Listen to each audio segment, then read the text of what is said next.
오늘 특별히 이렇게 어려운 시간, 어려운 또 걸음들 해주셔서 감사드립니다. 우리가 같이 70주년 이제 사람으로서는 고희연에 해당될 텐데요. 하나의 이야기가 굉장히 중요합니다. 그래서 우리가 익숙하게 혹은 언젠가부터 잘못되게 익숙하게 받아들여진 이야기들이 있습니다.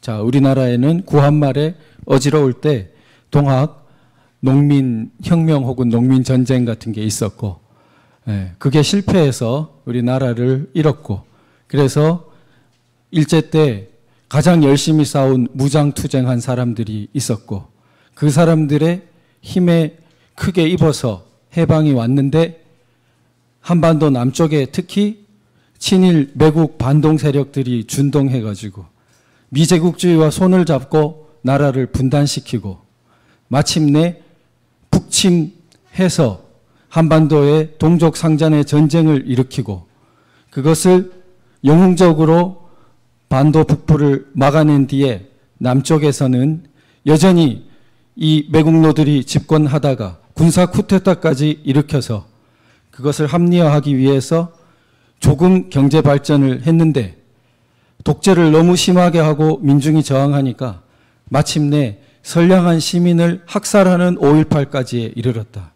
도저히 용납할 수 없는 역사의 적폐 세력이고 같이 있을 수 없는 세력이다. 이런 이야기가 만연한 것입니다. 이야기라는 것이 굉장히 강력합니다. 그러면은 이렇게 만연해 있는 이야기를 우리가 어디서부터 치료를 해야 됩니까?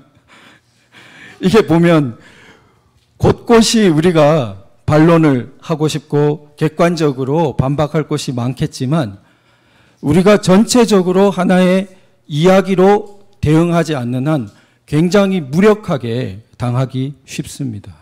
그래서 우리가 이것과 맞서는 진실과 참된 이야기를 어디서부터 시작할까 해서 가장 그 중심점쯤에 해당하는 것이 바로 건국과 재헌입니다. 그래서 이 1948년이라는 건국과 재헌을 어떻게 보아야 되느냐. 이게 오늘 제목이 좀 한편으로는 너무 커서 저도 상당히 고통스러웠습니다. 준비하는데. 그런데 그 제목처럼 70주년을 맞은 우리 1948년의 헌법은 인류사적인 의의를 가진 것이다. 그러니까 이 세계사에서 자유민주주의 헌법 자체가 굉장히 귀한 것입니다.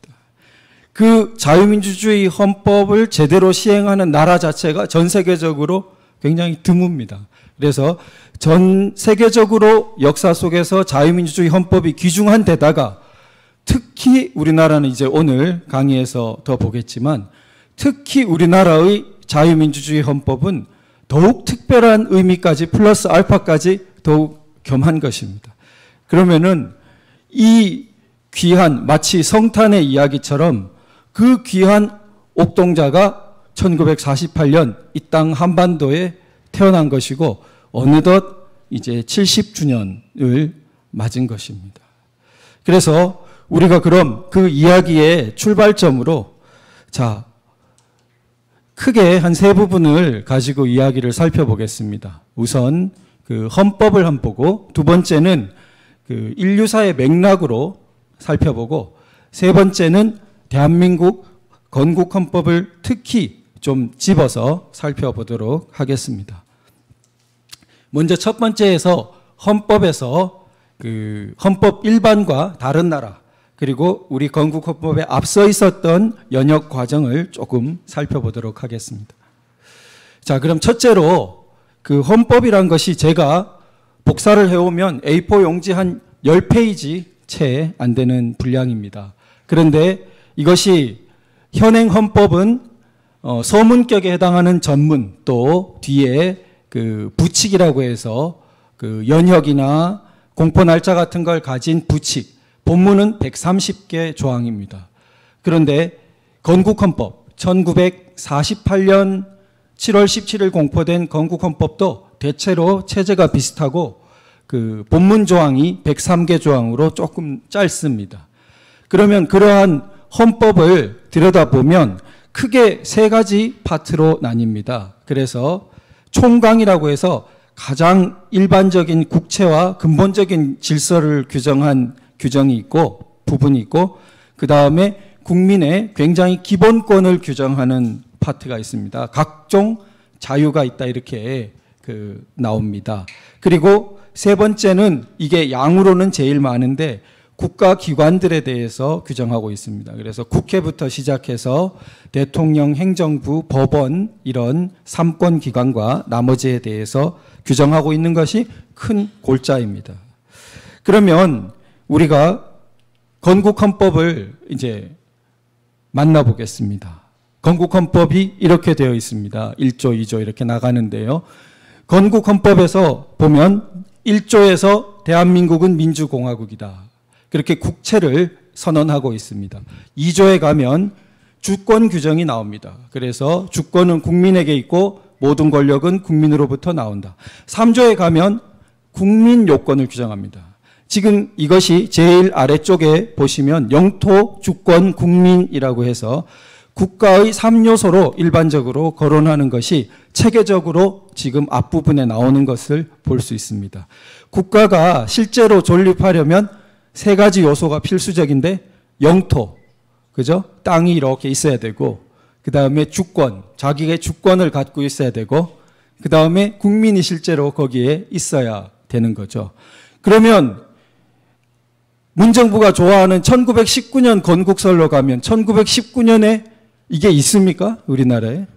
예, 없다는 것을 확인할 수 있습니다. 절대 실질적인 건국이 될 수 없는데 자꾸만 왜곡하는 것입니다. 그러면 1948년에 이르러서 헌법을 보면 2조에서 주권 규정이 있고 3조에서 국민 규정이 있고 4조에는 영토 규정이 있습니다. 체계적으로 3요소를 다 규정하고 있는 것을 볼 수 있습니다. 이것이 단지 선언이 아니고 당시 확보하고 있었던 것이죠. 일제로부터 독립해서 주권이 있고 그리고 국민이 있고 그 다음 영토는 당시에 특수사정상 38선 이남만 실질적인 지배를 하고 있었고 휴전선 이북은 38선 이북은 막혀 있었던 그런 상황인 것입니다. 5조를 보면 특수하게 지금은 없는 규정인데요. 대한민국은 정치, 경제, 사회, 문화의 모든 영역에 있어 각인의 자유, 평등과 창의를 존중한다. 이렇게 해서 각인이라는 게 각자 개인이죠. 개인의 자유 그리고 창의 이것을 특별히 존중하는 규정을 두고 있습니다. 그러니까 제일 앞에 1조의 민주공화국을 앞에 자유라는 말이 없다고 해서 자유민주가 아니라고 거짓말할 수 없게 5조에 못 받고 있는 것이죠. 절대 저 민주는 자유민주가 아닌 다른 인민민주나 허튼 민주일 수가 없는 것입니다. 그래서 개인의 자유 그리고 오늘날 21세기에 들어도 참신하게 창의까지 딱 넣어놨습니다. 창의까지. 그래서 자유와 창의를 존중하는 그러한 제헌헌법, 건국헌법을 살펴볼 수 있습니다. 자, 현행헌법입니다. 건국헌법 후에 40년간 우리 헌법은 9차례 개정됐습니다. 크고 작은 개정이 있었는데요. 1987년 9차로 개정된 후에 지금까지 30년간은 개정되지 않았습니다. 헌법이 자주 바뀌는 게 좋을까요? 덜 바뀌는 게 좋을까요? 덜 바뀌는 게 좋습니다. 그 사회의 안정성을 보여줍니다. 그래서 안정된 나라인 미국은 헌법이 이 200년 넘게 시행됐으면서도 그동안 바뀐 조항을 다 모아봐야 몇십 개에 불과합니다. 뒤에 부록처럼 붙여놓았어요. 자, 한편 불안정한 나라일수록 자고 나면 헌법이 막 바뀝니다. 그래서 지금 그나마 30년간 우리가 유지해 왔는데 지금 민주공화국이다. 1조 1항이 그대로 유지되고 있죠. 2조에 보시면 1조 2항에 보시면 건국헌법의 2조가 변했다. 그냥 1조 2항으로 갔다. 이렇게 확인할 수 있습니다. 또 지금 헌법 2조는 국민요건, 그래서 건국헌법의 3조가 그대로 거의 간 것입니다. 자, 유지되고 있죠. 4조가 3조 영토조항으로, 이것은 한 글자도 안 바뀌고 똑같습니다. 영토조항. 대한민국의 영토는 한반도와 그 부속 도서로 간다. 김의영 사무총장님이 강조하지만 우리 헌법에서 한 조항을 고르려면 골라야 될 만큼 귀중한 조항입니다. 만약 이 헌법이 빠지면 그러면 여러 가지 일이 가능합니다. 그래서 이 북한을 정통성 있다고 규정하는 것부터 시작해서 뭐 우리나라가 언젠가 자유통일돼야 된다는 것까지 다 포기합니다. 영구 분단적인 그런 것까지 저 조항이 빠진다면 모두 공적인 테이블로 다 올라오는 것입니다. 그래서 사실은 주사파라고 명명되는 사람들은 저 조항을 아주 철천지 원수로 여깁니다. 저 조항을 헌법에서 빼는 것을 지상과제로 생각하고 있습니다. 그들이 북을 기준으로 한반도를 통일하고 싶어서 그럴 수도 있고 영구 분단 체제를 확립하고 싶어서 그럴 수도 있고 스펙트럼은 조금씩 변형이 있을 수 있는데 어쨌든 자유통일은 아닙니다. 그 사람들 머릿속에 있는 것은. 그래서 이 3조와 밑에 4조를 보시면 4조의 자유민주적 기본질서, 이게 이제 박정희 대통령 때에 들어간 조항인데, 그래서 3조와 4조를 합치면 자유통일이라는 과제가 나오게 되는 것이죠. 그래서 우리 지금 현행 헌법을 확인해 봤습니다. 자, 그러면 다른 나라의 경우에 어떻게 되는지 한번 보겠습니다. 대표적으로 그 자유민주주의로 보거나 헌법으로 보거나 세계에서 제일 일찍 발달한 나라가 영국입니다. 그리고 영국에 뒤이어서 좀 문화적으로 연결되어 있죠. 미국이 발달하고 그 다음에 순서로 프랑스 정도 그렇게 대표적으로 봅니다. 그럼 영국을 보면 영국은 가장 특징적으로 소위 불문헌법이라고 부르는데요. 글자가 없다는 건 아니고 헌법전이라고 이렇게 따로 한 권으로 모아놓은 형식적인 그런 단일 헌법전이 없다 이런 뜻입니다. 그러면은 영국은 헌법을 어떻게 보냐? 우리가 유명한 마그나 카르타, 대헌장, 또 뭐 역사책에서 보실 수 있는 권리장전, 권리청원 이런 문서들이 역사적 문서들이 헌법적인 기능을 합니다. 그러니까 그것을 헌법의 지위로 인정합니다. 그러니까 사실 지구상에서 너무나 그 독특한 가장 뭐랄까 원조 국가다운 그런 거죠. 수백 년에 걸친 거의 1000년에 가까운 헌법 역사를 가지고 있는 것입니다. 그 수백 년 전 문서들 각각이 그건 거의 고칠 수도 없는 거죠. 그걸 헌법적인 지위를 인정하는 것입니다. 자, 그 다음에 미국은 특히 중요한 것이 향후 영국은 너무나 저게 독특하기 때문에 향후 다른 나라들의 영향을 준 것은 미국의 저 성문헌법 부분입니다. 그러니까 영국과 달리 미국은 단일 헌법전을 이제 만들게 된 것이죠. 그래서 미국에 이어 프랑스도 만들게 되고 온 세계의 나라들이 이제 각국의 헌법을 제정하게 된 것입니다. 그러면은 미국의 성문헌법은 주 헌법들이 각각 먼저 있고 저기 1788년은 연방헌법입니다. 그래서 연방정부를 구성하는 연방헌법이 저때 만들어지고 저 연방헌법이 있고서야 그 다음에 연방대통령, 초대 워싱턴 대통령이 뽑히게 되고 이렇게 됩니다. 독립전쟁은 저보다 거의 7, 8년 먼저 있는데 그 진통을 겪으면서 연방헌법은 저때 늦게 생기게 됩니다. 그렇다면 연방헌법 없이 오늘날 미합중국, US라는 것을 생각할 수 있냐? 없죠. 예. 연방헌법이 있고서야 연방정부도 있고 연방국가로서의 미합중국도 존재하는 것입니다. 사정이 이러한데 우리는 왜 1948년 헌법과 달리 1919년 건국이 자꾸 고집되는 거겠습니까? 이치에 맞지 않죠. 다른 여러 가지 뭐 전문에 이런 구절이 있다. 예를 들어 이승만 대통령이 뒤에 대한민국 뭐 건국 30주년 이런 식으로 이렇게 서명을 하신 게 있다. 이런 거를 자꾸 반개적인 걸 들어서 1919년 건국설을 주장합니다. 하나를 들면 헌법 전문이나 당시 30주년 이야기를 이승만 대통령이 하시게 된 건 당시 나름의 좀 특수 사정이 있어서 그렇게 된 것입니다. 그 당시에 우리나라의 해방이 너무 우리나라의 뭐 노력이라기보다는 다른 힘으로 얻어졌다.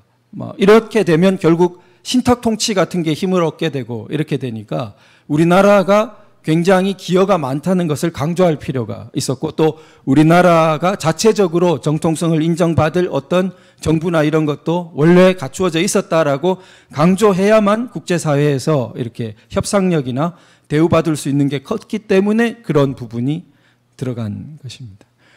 이승만 대통령 본인이 진짜 헷갈렸을까? 그럴 수가 없죠. 이분 뭐 너무나 국제법 박사시고 전공자신데, 아까 대학생만 해도 익힐 수 있는 영토 주권 국민이 없는 국가라는 것을 이승만 대통령 머릿속에 생각해서 썼다 있을 수가 없는 이야기입니다. 자, 그러면 미국이 이렇고 그 다음에 이제 프랑스가 그 뒤를 따르게 되죠. 근데 우리 건국 헌법의 앞선 그 스토리를 좀 보면 헌의 6조라는 것을 조금 오늘 새로 들어보신 분도 있을 거예요. 이게 1898년 구한말에 있는 내용입니다. 그런데 1898년이지만 이미 이승만 대통령은 저때 참여하고 있어요. 그러니까 청년 이승만으로서 활동 범위가 굉장히 넓습니다. 이미 구한말 독립협회 만민공동회 운동의 굉장히 주역이에요. 그 당시 청년들이 많이 가담했기 때문에. 그래서 청년 리더격인 분이었습니다. 그래서 당시 독립협회 만민공동회가 오늘날 이 대신빌딩이 있는 곳에서 멀지 않아요. 저 보신각이 있는 그쪽에서 크게 집회를 열었습니다. 사진 보시면은. 그래서 군중이 운집해서 굉장히 큰 집회를 열고 그렇게 했습니다. 집회를 열어서 당시 기울어가는 국군에 맞서서 굉장히 자강운동을 벌이고 국민 계몽운동을 막 하고 어떤 탐관 오리들을 성토하고 외국의 이권을 넘기지 말 거를 주장하고 이렇게 됐습니다. 그래서 그 운동이 활발하게 일어난 끝에 저 헌자가 들이다는 거고 의자는 의논하는 거예요. 그러니까 백성들이 왕께 들여가지고 의논을 해서 약정을 맺었어요. 그러니까 굉장히 특이한 것입니다. 백성과 통치 계급, 통치자인 왕이 하나의 서로 의무를 규정한 문서를 만들었어요. 조인을 한 것입니다. 그게 헌의 6조입니다. 만민공동회가 전개되면서 나중에는 관민공동회라고 관까지 참여하게 되거든요. 그 끝에 절정으로 나온 것이 저 헌의 6조입니다. 그래서 저 6조는, 헌의 6조는 일종의 사회계약입니다. 그러니까 사회계약론이라고 서양의 이렇게 정치사상에 아주 중요한 사상으로 치는데, 서양의 사회계약론의 사회계약은 실제로 있었던 사회계약을 적은 것은 아니에요. 생각한 것. 관념적으로 인간의 어떤 자연 상태, 원래의 문명국가를 이루기 전의 상태를 생각하고 논의를 한 것이 사회계약론입니다.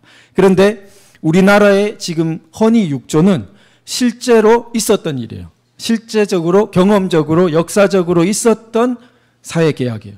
백성과 최고 통치자 사이에 계약을 맺은 것입니다. 서로 의무를 정한 거예요. 그래서 서로 의무를 정한 거에 예를 들어 이권을 함부로 넘기면 안 된다. 외국에. 그 다음에 예산을 공개한다. 이런 것을 정하고, 한편으로 백성은 충성을 맹세하는 것입니다. 믿을 신자와 신의를 지키기로 그렇게 한 것입니다. 그런데 그게 잘 됐으면 어떻게 됐을까요? 그게 입헌군주제적인 모습으로 발전하게 되고, 일본은 명치유신을 통해서 입헌군주제적인 모습으로 이제 나아가게 되는데, 명치유신과 통하는 구절도 여기에 들어있고 그렇습니다. 믿을 신자 같은 부분이. 그런데 우리는 지금 대한국제라고 저기 1년 뒤에 바로 직후에 고종 황제의 마음이 변해버렸어요. 그래서 입헌군주제적인 저리로 따라가지 않고 완전히 옛날보다 더 무시무시한 전제군주제로 선포해버렸어요. 그게 대한국제입니다. 어느 정도냐 하면 대한국제는 1조에서 대한제국의 정치는 전제정치인이라 이렇게 규정을 해버려요. 전제 정치는 황제가 마음대로 하는 정치를 전제 정치라고 해요. 누구도 터치할 수 없는. 2조에 가면 대황제께서는 무한한 군권을 향유한다. 그게 2조예요. 이 군권이 군대가 아니고 임금 군자 군권이에요. 그래서 무한한 임금의 권리를 향유한다. 이렇게 완전히 헌의 6조에서 바뀌어버렸죠. 그래서 이게 깨져버립니다. 박은식 선생은 나중에 한국 통사에서 지적한다고 연구자들이 그럽니다. 저때 헌의 6조처럼 갔다면 을사늑약처럼 강요를 하는 것을 막을 수가 있었을 거다. 일제강점 이렇게 합병조약도 마찬가지다. 왜냐하면 의회처럼 이렇게 의회가 인가를 해야만 국가의 중요한 조약이 조인되는 거라면 일제가 의회 전체를 둘러싸고 협박을 해대야 되기 때문에 국제적으로 모양이 아주 사나운 거죠. 그러나 전제군주정이었기 때문에 왕 한 사람만 겁박하면 합법적으로 조약이 맺어지는 것입니다. 나라도 합법적으로 넘길 수 있게 되는 것입니다. 그래서 아쉬워 통탄을 했다고 합니다. 그래서 지금 그 의미가 있는데요.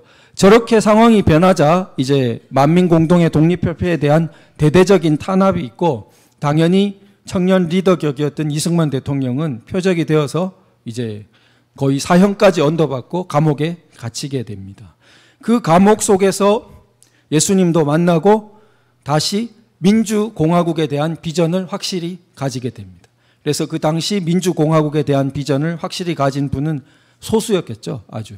그래서 1905년 이 무렵 되면 감옥에서 독립정신 같은 걸 쓰고 민주공화국에 대한 비전을 이렇게 확립하게 됩니다. 그 비전이 1948년 우리 건국헌법으로 이제 열매를 맺게 되는 것입니다. 그럼 임시정부 헌법이 중간에 좀 끼어 있어요. 자, 1919년 3.1운동 무렵이 되면 1905년만 해도 굉장히 소수였던 이 자유민주공화국, 민주공화국, 왕정이 아닌 그런 비전이 상당수 독립운동가들에게 공유되게 됩니다. 그래서 임시정부를 세웠던 상당수 사람들은 왕정으로 돌아가자는 사람들이 거의 없었습니다. 그래서 독립해서 새로 세우는 나라는 공화국이어야 된다. 그게 뭐 내각제든 대통령제든 그런 것에 상당한 합의가 존재했습니다.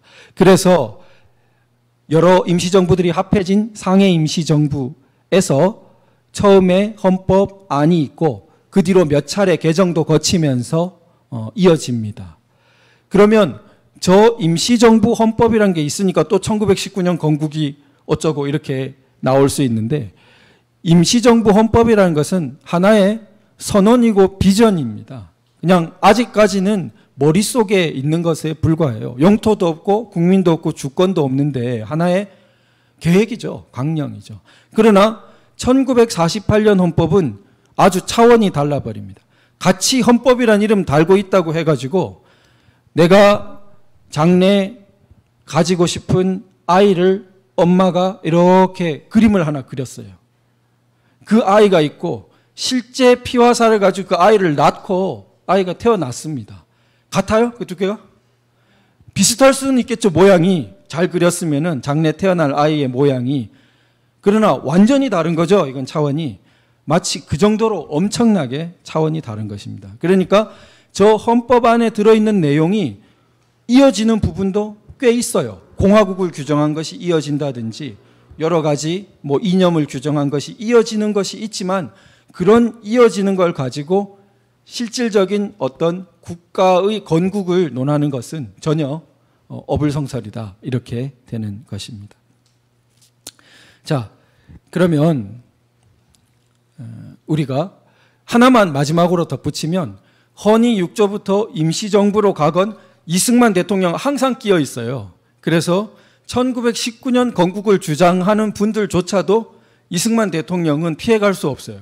왜냐하면 당시 처음에 3개의 임시정부가 한성, 노령, 상해 이렇게 3곳에서 각자 서는데 그 각자 서는 3곳마다 이승만 대통령은 거의 탑 리더예요. 그러니까 서로 의논하고 한 게 아닌데 누구나 이승만 대통령은 거의 수반격으로 인정하고 있었던 것입니다. 그래서 당연히 합쳐진 상해 임정에서도 초대 대통령으로 그렇게 추대된 것입니다. 자, 그 다음에 우리가 이제 우리나라 이야기를 이 정도 하고 그 두 번째 본론인 자, 오늘의 문제적인 이제 인류사의 맥락에서 본 자유민주주의 헌법. 인류사라고 하니까 우리가 세계사, 문명사 이런 말을 듣는데 인류사는 또 왜 나왔냐? 인류사가 조금 더 폭넓게 본 것이라고 보면 되겠습니다. 그래서 특히 이런 책이 베스트셀러가 되기 어려운데 지금 현재 대형 문고에 저 사피엔스라는 책이 굉장히 베스트셀러가 되어 있는 걸 확인했어요. 근데 유태인 저자인데요. 유발 하랄이라는 그 저자가 상당히 잘 쓴 책으로 보입니다. 그래서 저 책이 소위 인류사라는 것을 이제 다뤘습니다. 그러니까 오늘날 글로벌 이런 세계화된 시대에서 사실 우리가 어떤 세계 전체에 대한 식견을 좀 갖고 싶은데 그런 책이 마땅치 않은데 이제 저 책이 좀 나와서 사람들에게 호응을 얻은 것 같습니다. 그러나 조심해야 될 건 저 책은 우리 교회 입장에서 볼 때는 상당히 좀 무신론 책이에요. 그런데 유태인임에도 불구하고 이 분 관점은 이 교회 입장에서 쓴 건 아니에요. 그런데 어떻게 보면 마지막 결론부에 가면 이 책의 짝이 되는 책이 호모 데우스입니다. 신적인 인간이죠. 근데 이 사람이 분석한 거는 이 근대 문명이 나아가면 마치 불멸에 이렇게 막 사이보그처럼 그런 걸 지향하게 된다. 인간 지금 기계 문명이 그런 것을 쓰고 있습니다. 미래 전망으로. 그런데 그걸 밝은 유토피아로 그리고 있지 않아요. 그러니까 그게 굉장히 문제가 많은 그러나 답이 잘 안 나오고 있는 그런 상황으로 그립니다. 그러니까 이 사람이 의도적으로 그냥 책 집필을 위해서 이런 관점을 택했을 수도 있다는 생각도 해봅니다. 그 굉장히 어려운 건데 소설가가 흔히 그렇게 하죠. 소설가는 자기 1인칭 자기 경험을 쓸 때도 있지만 제가 마치 젊은 여주인공처럼 돼가지고 막 이렇게 여주인공인 마냥 쓰기도 하죠. 그게 소설가의 집필 능력이죠. 그런 능력을 가진 건지도 모르겠다는 생각을 해봅니다. 복잡해요. 굉장히 근데 다루는 능력이 뛰어납니다. 자, 그러면 그 책에서 세 가지를 크게 거론했습니다. 그러니까 우리가 흔히 호모 사피엔스가 현생 인류 종이라고 그렇게 말하죠. 그런데 이 사람이 볼 때 7만 년에서 약 3만 년 전 사이에 출현한 것으로 그렇게 봅니다.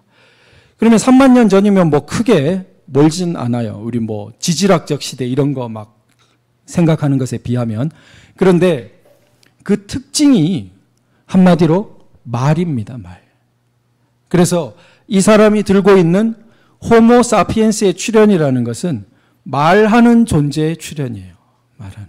언어를 가진. 그 언어가 단지 저기 사자가 나타났다 이런 정도가 아니라 다양한 변형이 가능하고 사람들에 관한 뒷담화를 할 수 있을 정도의 말. 그런 말이 출현한, 저때 출현한다고 합니다. 그러면은 저런 말이 출현하면 그 다음에 이 사람이 말하는 건 상상적인 실제라고 표현을 하는데요. 경험적으로 바로 만져서 알 수 있는 게 아닌 예를 들어 신이라든지 이런 존재를 이렇게 인간이 서로 의사소통을 한다는 겁니다. 그게 말 없이는 불가능한데 말이 나옴으로써 그런 도약이 이루어진다고 보는 거예요. 그래서 그 다음 단계가 이제 역사적으로 많이 연구되는 농업혁명, 10,000년 정도 전입니다. 10,000년 정도 전에 보통 저 농업혁명과 더불어서 우리가 문명이라고 부르는 그런 고고학적 유적들이 막 나오는 단계입니다. 가장 풍부한 곳이 지금 이라크에 있는 그 수메르 지역이에요. 그 유프라테스강, 티그리스강 있는 메소포타미아 지역. 가장 옛날에 거기에 도시국가 같은 것이 출현했습니다. 농업혁명도 그쪽에서 일어났고요. 그러니까 농업혁명이라는 게 농사를 짓기 시작한 겁니다. 농사를 이렇게 짓고 거기에 정착촌이 형성되어서 그 규모가 커져간, 그래서 작은 국가 같은 것이 출현한 그런 단계를 거치게 됩니다. 마지막으로 이 사람이 큰 그 시기를 구분한 것은 과학혁명이에요. 그러니까 약 500년 전. 그런데 이 사람이 과학혁명이라고 부른 것은 우리가 볼 때는 근대 서구 문명의 출현과 비슷합니다. 그러니까 오늘날 전 지구를 거의 휩쓴 평정한 근대 서구의 출현이 그 다음 굉장히 큰 시기를 구분할 수 있는 거로 그렇게 보고 있습니다. 그러면은 우리가 이런 인류사 혹은 세계사의 맥락에서 자유민주주의 헌법이라는 것은 도대체 어떤 위치를 가지는 거냐, 이게 이제 우리의 주제죠. 그렇게 보면 당연히 자유민주주의 헌법, 자유민주 체제는 과학혁명이라고 이름 붙인 근대 서구의 출현 그 무렵에 있습니다. 그러면 이런 근대 서구의 출현에 뿌리가 어떤 게 있냐? 뿌리가 약 3개 정도를 살펴볼 수 있는데, 흔히 1번, 2번이 이제 많이 말해지는 것입니다. 그리스 로마의 뿌리를 둔 게 하나 있고, 그걸 보통 헬레니즘이라고 부르죠. 그 다음에 유대 그리스도교적 전통, 이게 이제 이어지죠. 유대교에서 그리스도교로 이어지는 저 전통이 있는데 헤브라이즘이라고 보통 부릅니다. 그래서 근대 서구를 낳은 2개의 뿌리는 1번, 2번이 합쳐져서 낳은 것으로. 그런데 우리가 정치 체제에 관심을 갖고 보면 3번을 좀 주목하게 됩니다. 이게 특히 영국에서 벌어진 일입니다. 영국의 주된 그 사람들은 게르만족에 속해요. 게르만족에 뭐 여러 부족이, 앵글로족도 있고 섹슨족도 있고 막 섞였지만 주된 뿌리가 게르만족입니다. 게르만족이 굉장히 큽니다. 그러니까 저 그리스 로마 세계가 붕괴하고 중세가 시작될 때 게르만족이 대이동했다 그러죠. 그래서 대이동해서 유럽, 프랑스라든지 독일 이런 쪽을 다 차지하는데 이제 영국까지도 가는 거죠.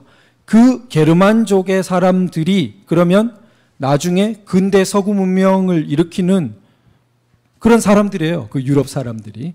밑에 그리스 로마 사람들이 일으킨 게 아니고, 인종적으로는 게르만 사람들이 영국에서 이제 근대 서구 문명을 일으키는 거죠. 자유민주주의도 그렇고. 그러면 자기들 게르만적인 것은 거기에 보탠 게 없냐는 질문이 가능합니다. 그 거대한 게르만족의 어떤 전통은 하나도 기여한 게 없느냐. 근데 그게 보니까 보통법이라는 것이 게르만족의 그 관습법과 자기 전통적인 법에 굉장히 닿아 있어요. 게르만족의 습속과 역사에. 그래서 보통법이라는 것이 영국 자유민주주의 발달에 굉장히 중요합니다. 그러니까 이 보통법이라는 걸 생각할 때 자유민주주의는 이렇게 한 3가지 원천 정도를 지닌다. 제가 굳이 3번을 든 이유는 이 자유민주주의가 이제 미국을 거쳐서 자, 일본과 우리나라까지 왔습니다.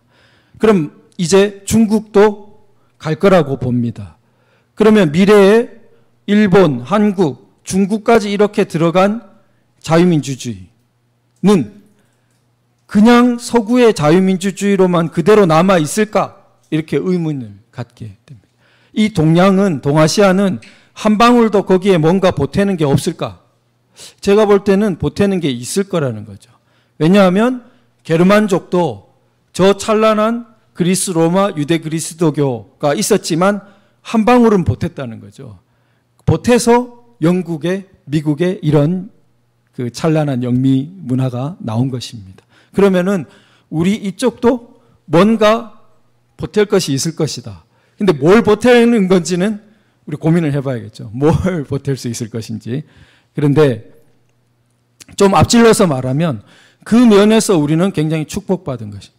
왜냐하면 우리 국부인 이승만 대통령이 이 동서 전통을 융합한 분이에요.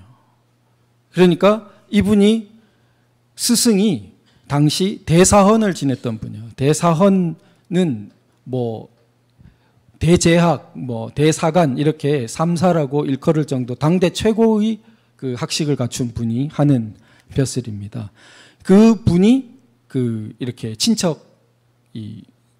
선생님이에요. 그래서 그분한테 한학을 배웠습니다. 그래서 당시 우리나라가 갖고 있었던 그 한학 동양 전통의 정수를 다 배제학당 가시기 전에 다 배운 분이에요. 그 다 배우고 그 다음에 늦게서야 거의 20이 되었어야 배제학당에 가서 또 빠르게 아주 서양 문화를 흡수해서 서양 문명의 거의 최고봉인 프린스턴, 하버드 이런 데 가서 박사를 하신 거죠. 그래서 동서양 전통을 같이 갖고 있어요. 그게 퓨전됐어요. 요즘 말로. 그런 분이 거의 드뭅니다. 그런 분이 실제적으로 나라를 건국하는 국부가 되는 것은 굉장한 행운이에요. 그 나라의 기초가 스며 있기 때문에. 그래서 우리는 뭔가 한 방울을 보태지 않을까, 그렇게 이제 기대를 가져봅니다. 자, 그러면 우리가 자유민주주의를 볼 때 지금 이제 제가 그 베르그송이라는 그 프랑스 철학자의 그 책을 인용하려고 하는데, 이유가 어떻게 되냐면 하나 때문입니다. 자유민주주의를 기독교와 관련 없이 보려는 분들이 꽤 있어요. 그러니까 기독교를 떼버리고도 자유민주주의를 논하는 것이 가능하다고 생각하는 흐름이 있는데, 저 베르그송이라는 프랑스를 거의 대표한다고 볼 수 있는 철학자는 절대 그렇게 생각하지 않습니다. 그러니까 서양의 큰 흐름에서 볼 때는 그렇게 생각하지 않는다고 봐야 돼요. 그러니까 기독교라는 걸 떼버리고 자유민주주의를 이해할 수는 없다. 이게 저쪽의 정설이라고 봐야 됩니다. 자, 그거를 이제 좀 확인해 보겠습니다. 자, 그러면은 이 부분 한번 이제 읽어볼까요? 같이 시작. 민주주의는 인간에게 침범할 수 없는 권리들을 부여한다. 이 권리는 침범당하지 않기 위해 모든 사람에게 변치 않고 의무에 충실하기를 요구한다. 좀 끊어볼까요? 자, 우선 침범할 수 없는 권리를 부여하는데, 자, 이 민주주의는 거의 자유민주주의입니다. 인민민주주의가 아니고 그냥 자유민주주의라고 이해하시면 되고, 침범할 수 없는 권리, 이게 양도 불가능한 권리라는 말과 같은 말이에요. 번역할 때 침범할 수 없는 권리 또는 양도 불가능한 권리라고 해요. 그러니까 인간의 기본적인 권리, 기본권, 인권은 남이 그걸 침범하면 안 되는 거예요. 침범할 수 없는 권리인 거예요. 신앙의 자유, 그거를 침범해가지고 십자가를 밟고 지나가지 않으면은 너를 죽이겠다. 그런 사회는 당연히 자유민주 사회가 아니죠.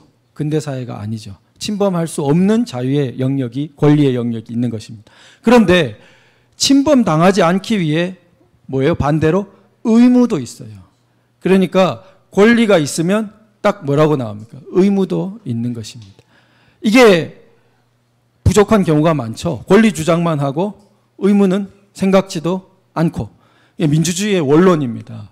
그래서 다음을 같이 읽어보죠. 따라서 민주주의는 자신에 대해서 하듯 남을 존중하며 그가 절대적이라 간주한 의무들을 지키며 의무가 권리를 주는지 혹은 권리가 의무를 부여하는지 더 이상 말할 수 없을 정도로 이 절대적인 것에 잘 일치하는 이상적인 인간을 그 내용으로 한다. 자, 그래서 자신에 대해서 하듯 남을 존중하며, 이게 이제 조금 뒤에 나오겠지만 좀 기억해 보시는 분은 저거 독일의 누구 칸트에 통하는 황금률 이런 것에 통하는 말입니다. 그러니까 국경을 넘어서 서양의 저런 원리가 성경, 칸트, 베르그송 다 통한다고 볼 수 있습니다. 그리고 그런 황금률을 지키는 사람이 이상적인 인간이다. 자, 그러면 칸트처럼 말한다면 이렇게 나오죠. 그래서 칸트처럼 말한다면 이렇게 정의된 시민은 입법자이자 복종하는 자이다. 자, 이 말도 어때요? 우리가 국민이 법을 입법하지만 한편으로 국민이 법에 복종하죠. 입법자가 동시에 복종하는 사람이죠. 다스리는 사람이 동시에 다스림을 받는 사람입니다. 이게 동일성 이론이라고도 하는데 민주주의의 이상적인 원론으로 봅니다. 자, 그래서 다음 읽어보죠. 시작. 따라서 시민들 전체, 말하자면 국민들은 최고의 권한을 갖는다. 이론적인 민주주의는 이와 같다. 그것은 자유를 선언하고 평등을 요구하며 이 두 적대적인 자매를 그들이 자매라는 것을 회상시킴으로써 그리고 모든 형제보다 높이 놓음으로써 서로 화해시킨다. 자, 여기 자유가 나왔고 평등이 나왔고 그 다음 형제애라고 나왔는데 저게 박애입니다. 번역을 저렇게 해서. 그래서 프랑스 사람답게 프랑스 혁명에서 선포된 자유, 평등, 박애, 이렇게 자유민주주의 세 가지 근본 이념을 말하고 있는 것입니다. 그래서 자유가 있고 평등이 있는데 그것을 그 밑에 뭐가 있다고? 박애가 있다고.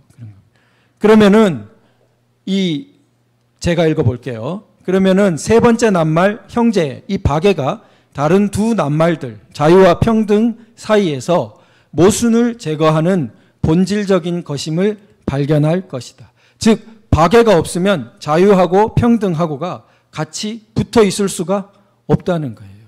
둘이 서로 싸워가지고 붙어 있을 수가 없어요. 이 밑에서 굉장히 봉사하는 듯이 밑에 놓여 있는 박애가 있고서야 이 둘을 갖다 붙일 수가 있다고 보는 것입니다. 사랑이죠, 결국. 복음으로 보면은. 그러니까 기독교적으로 보면 사랑이 있어야 자유와 평등을 이렇게 붙일 수 있는 것입니다. 그래서 민주주의가 복음주의적 본질의 것이고 원동력으로서 사랑을 가지고 있다. 이렇게 말하는 것입니다.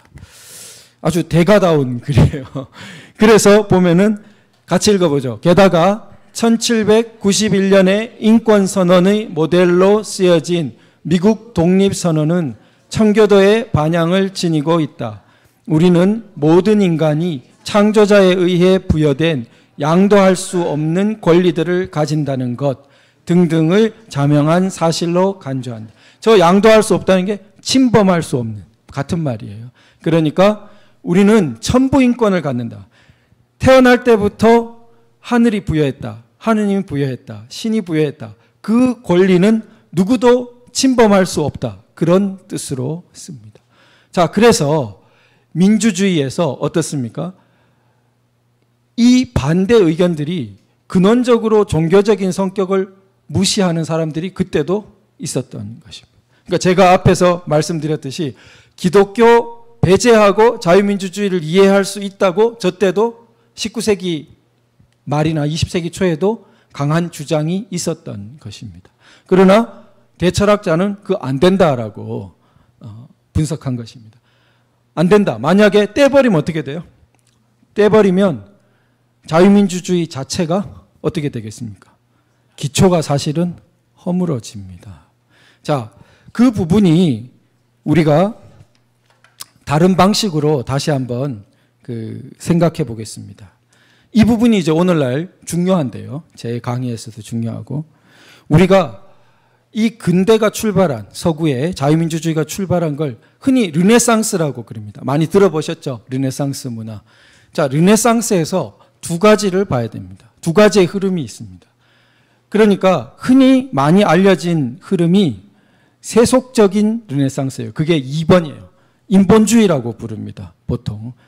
그런데 사실은 저 인본주의가 나오기 전에 휴머니즘이라고 이렇게 보통 영어에서 되는 그 인문주의는 기독교를 바탕으로 먼저 나왔어요. 그게 이제 기독교 인문주의라고 그럽니다. 그게 중세 후기에 대표적인 사람이 예를 들어 우리가 아는 단테 같은 사람이에요. 신곡을 쓴. 단테 이전에는 그런 문학이 별로 허용이 안 됐습니다. 그러니까 좀 사회가 억압적이죠.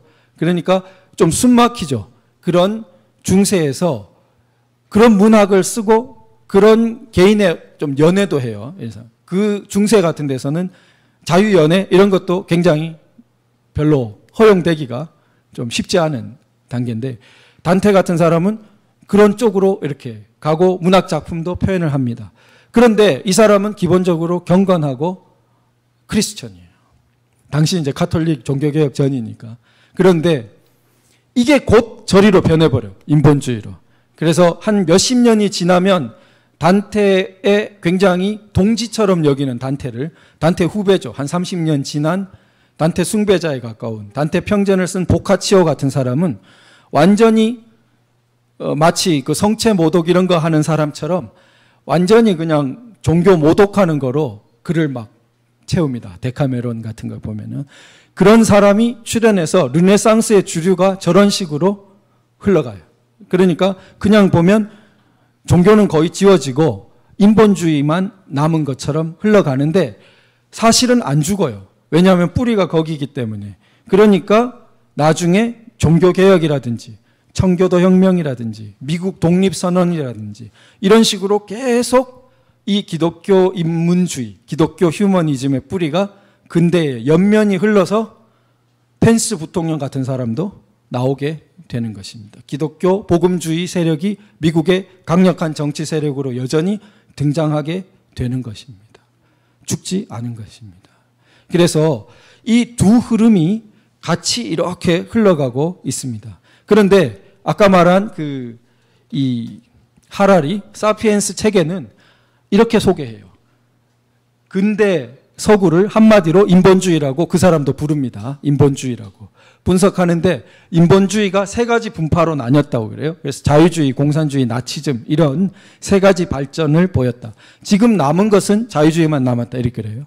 공산주의가 많이 무너졌고 그 다음에 나치즘도 2차 대전 때 꺾였고 그런데 그 사람이 말하는 자유주의는 세속적 합리주의, 기독교 아닌 자유주의를 주로 말합니다. 그러니까 저 합리주의가 사실은 자유주의의 다가 아니에요. 그러니까 자유민주주의의 그 두 개가 섞여 있다고 보면 됩니다. 그러니까 미국에도 보면 복음주의적인 정치 세력도 있고 그렇지 않은 좀 세속적 합리주의 계열의 정치 세력도 있고 같이 그러나 미국 헌법은 존중한다고 얘기를 하게 되는 것입니다.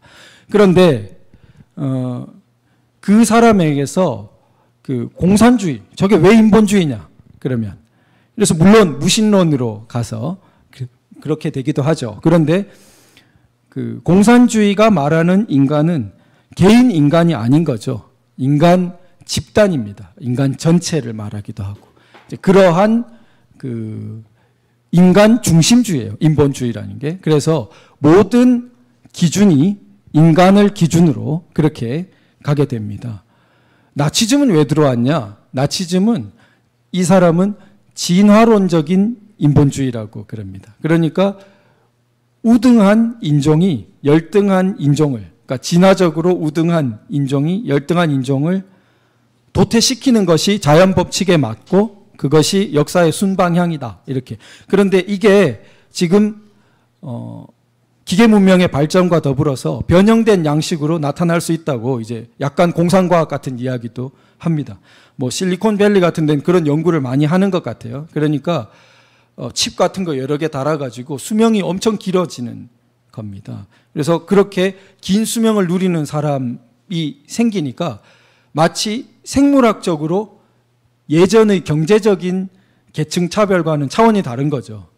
100세, 150세 가는 부류의 사람들이 있고 그 사람들은 사고가 아니면 거의 그 수명을 전에 죽지 않는. 근데 그 경제적으로 그게 안 되는 그런 갈등을 미리 좀 이렇게 예견도 합니다. 그러니까 새로운 저런 그 인종주의가 나타날 수도 있다. 자, 그런데 어쨌든 이러한 인본주의의 세 분파에서 미래에 대한 뾰족한 답이 나오냐? 답이 안 나온다고 그래요, 이 사람도. 자유주의, 인본주의조차도 이 사람이 생각하는 자유주의, 인본주의는 개인이에요. 개인이 기준이에요. 근데 개인이 기준이 좀 통일이 되면 좋겠는데 개인의 기준이 통일이 안 돼요. 그래서 대표적으로 동성애를 자기 개인 취향으로 주장하면서 내가 하는데 내 취향인데 이렇게 나오게 되는데 저 자유주의로 그게 소화가 안 되죠. 해결이 안 됩니다. 자, 그래서 우리가 이 밑에를 먼저 보겠습니다. 저 과학 연구라고 되어 있는 부분 있죠. 이 사람이 말하는 과학 연구를 보면은 아까 전에 과학 혁명이 서구에서 일어났죠.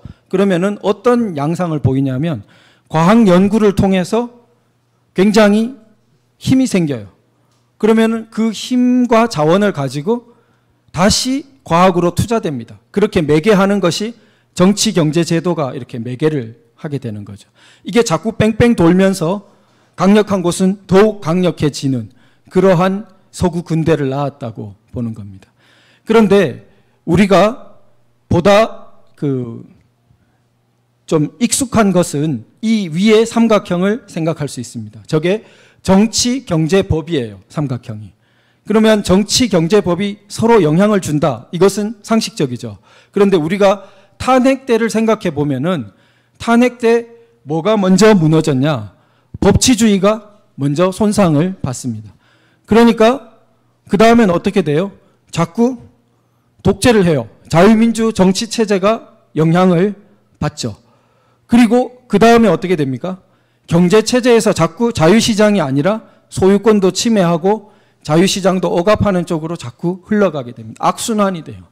그런데 서구에서도 그렇고 우리나라도 그렇고 발전하는 모델이 될 때는 이 세 개가 같이 발전합니다. 그래서 법치가 발전하고 자유민주 정치 체제도 발전하고 그 다음에 시장 경제도 발전하는. 저 시장이라고만 썼는데 사유재산권도 굉장히 앞에 적어야 됩니다. 요즘 그거를 강조해야 되겠어요. 시장 경제라고만 하니까 중국도 자꾸 시장 경제로 생각해요.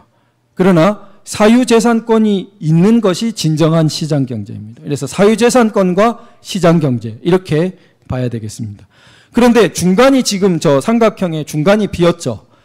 거기가 중요합니다. 저 중간에 뭐가 들어있을까? 사실은 저 중간에 것이 없으면 이 선순환 혹은 악순환이 결국 결정하는 것도 중간이에요. 중간이 없으면 악순환으로 빠질 수도 있고. 그럼 뭐가 중간에 있냐? 대표적으로 제가 볼 땐 교회 같은 것이 그 중간에 있습니다. 교회라든지 교육 이런 것이 저 중간에 들어있는 거예요.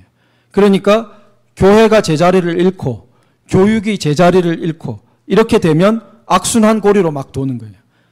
그러니까 세상에 미국이라 하더라도 자 지금 동성애 몸살을 앓습니다. 유럽은 더 그렇죠. 유럽은 교회가 더 일찍 깨졌죠. 교회가 굉장히 위기를 겪었어요.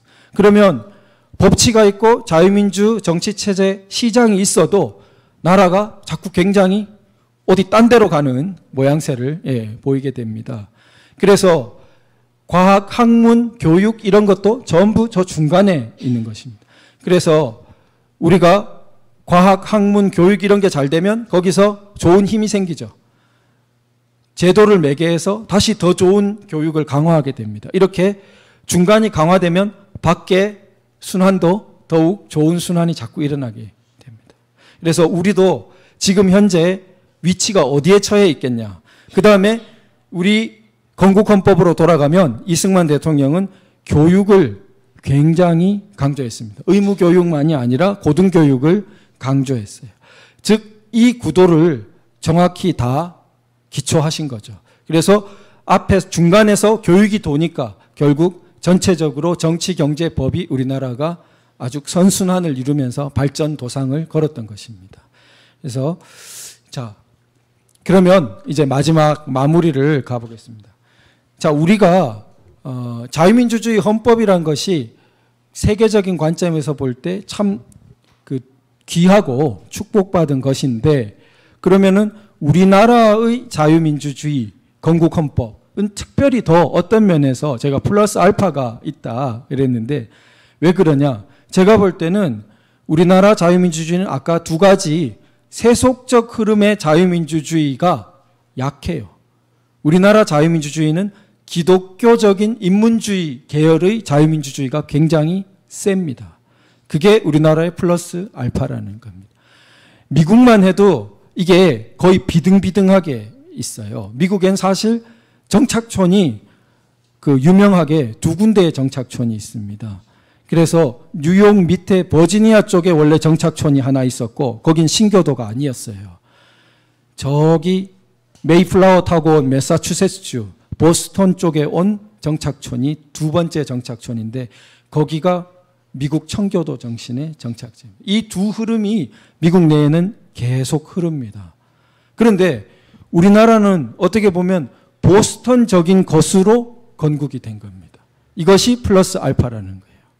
그래서 왜 그러냐? 그럼 따져보면 우리나라 재헌의회 아까 전에 이윤영 목사님이 개원 기도를 하셨는데 이윤영 목사님은 조만식 선생의 거의 오른팔 같은 분이에요. 조만식 선생이 이북에 동포를 버릴 수 없다고 남고 대신 그 오른팔 같은 이윤영 목사님은 내려와서 남한 서울에서 재헌위원이 되어가지고 기초도 하신 겁니다.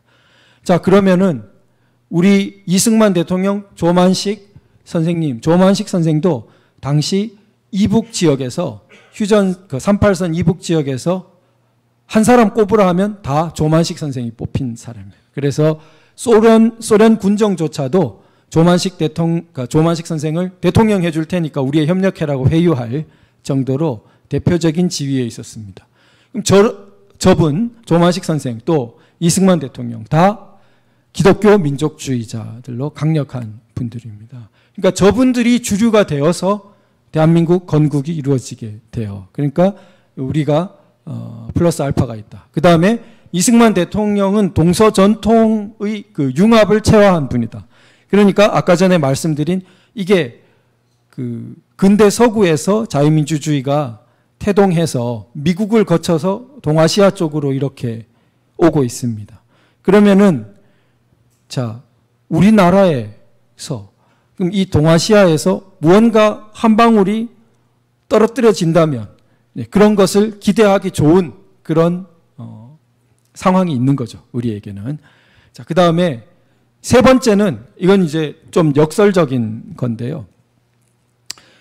우리가 사실 우리에게 자유민주주의 헌법이 너무나 선물과 은총처럼 큰 선물로 확 주어졌어요. 예. 그러다 보니까 우리가 좀 제정신을 차리면 우리는 오만에 빠질 수가 없어요. 그게 한편으로는 복이라는 거죠. 서구인들은 그런 오만에 빠지기 쉽습니다. 왜냐하면 너무 영웅적으로 자기들이 쟁취한 것 같은 거예요. 이 위대한 문명을, 자유민주주의 같은 거를, 이 자유를 위해서 우리가 이만큼 피를 흘렸고 이 자유를 위해서도 우리가 이만큼 뭐 영웅적인 행위를 해서 오늘날에 이게 있다. 그러니까 그렇게 되면 결과적으로는 그 모든 역사의 주관을 인간을 넘어선 분이 하고 있다는 시각이 점점 약해지는 겁니다. 그러다 보면 세속적 합리주의식으로 자유민주주의를 해석하게 됩니다. 그렇게 되면 유권자들이 생각하는 대로 가야 돼요. 소비자들이 생각하는 대로가 최종 기준이 되어버리는 거예요. 그거 아닙니다. 소비자가 생각하는 대로가 최종 기준이 되고 유권자들이 생각하는 대로가 최종 기준이 되어버리면은 그게 아까 전에 말한 세속적 인본주의의 길이에요. 유권자들이 생각하는 것은 중요하죠.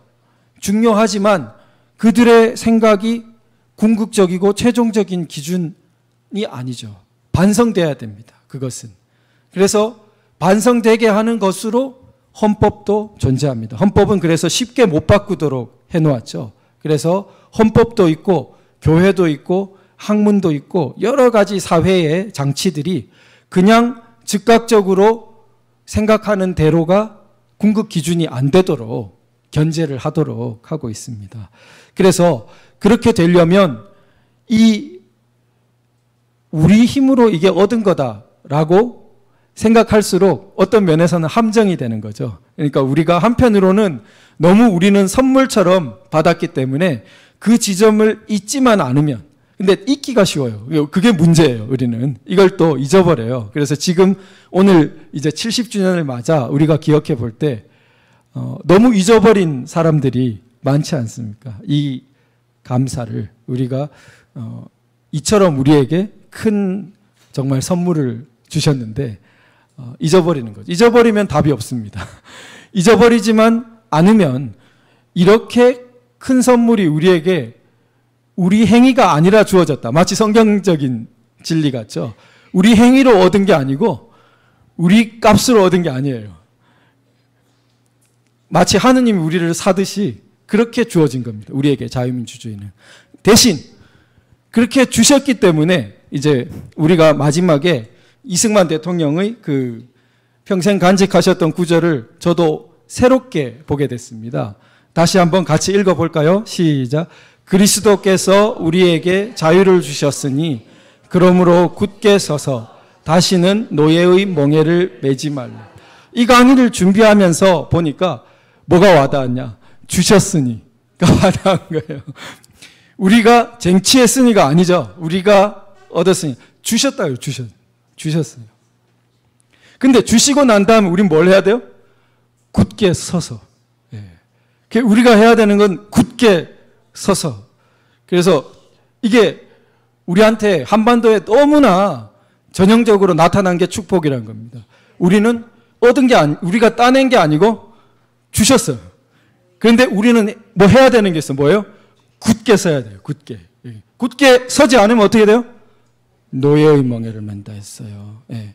그래서 저 구절이 다시 한번 마음에 와닿았습니다. 이상으로 부족한 강의를 마치도록 하겠습니다. 감사합니다.